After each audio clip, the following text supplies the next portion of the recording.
उज्जैन की पावन भूमि पर एक ऐसा रहस्य छुपा है जिसे जानकर आज भी भक्तों की रूह कांप उठती है। यह वही नगरी है जहां महाकाल स्वयं विराजते हैं और उन्हीं के कोतवाल के रूप में काल भैरव की पूजा होती है। कहा जाता है कि जब सृष्टि में अहंकार बढ़ा, तब भगवान शिव ने अपने तेज से एक उग्र रूप प्रकट किया। वही थे काल भैरव। उनका कार्य था समय, मृत्यु और अधर्म पर नियंत्रण रखना। उज्जैन में स्थित काल भैरव मंदिर केवल एक मंदिर नहीं, बल्कि आस्था और रहस्य का संगम है। यहाँ आने वाला हर भक्त जानता है कि काल भैरव को प्रसन्न करना सरल नहीं, लेकिन यदि वे कृपा कर दें तो जीवन की हर बाधा दूर हो जाती है। कथा के अनुसार एक समय की बात है जब शिव के गणों में भी अनुशासन भंग होने लगा। तब शिव ने काल भैरव को आदेश दिया कि वे उज्जैन की रक्षा करें और पापियों को दंड दें।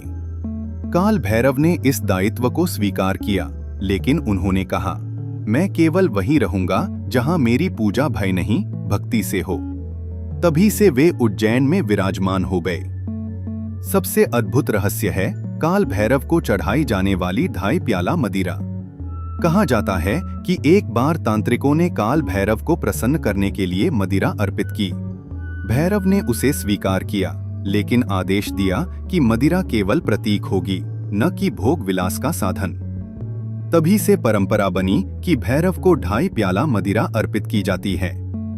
आज भी भक्त जब मदिरा चढ़ाते हैं तो आश्चर्यजनक रूप से वह मदिरा पात्र में नहीं रहती, मानो काल भैरव स्वयं उसे स्वीकार कर रहे हों। विज्ञान इसे समझाने में असफल है, लेकिन आस्था इसे चमत्कार मानती है। कहा जाता है कि जो भक्त सच्चे मन से मदिरा अर्पित करता है, उसके भय, शत्रु और बाधाएं स्वतः दूर हो जाती हैं। काल भैरव को समय का स्वामी माना जाता है। वे दंड भी देते हैं और रक्षा भी करते हैं।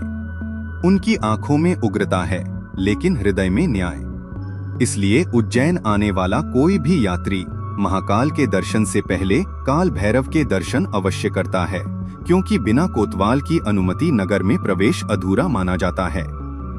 आज भी जब संध्या के समय मंदिर में आरती होती है और दीपक की लौ भैरव के मुख पर पड़ती है, तो ऐसा लगता है मानो स्वयं काल रुक गया हो। यह कथा केवल मदिरा की नहीं, यह कथा है विश्वास की, अनुशासन की और उस शक्ति की जो समय से भी ऊपर है।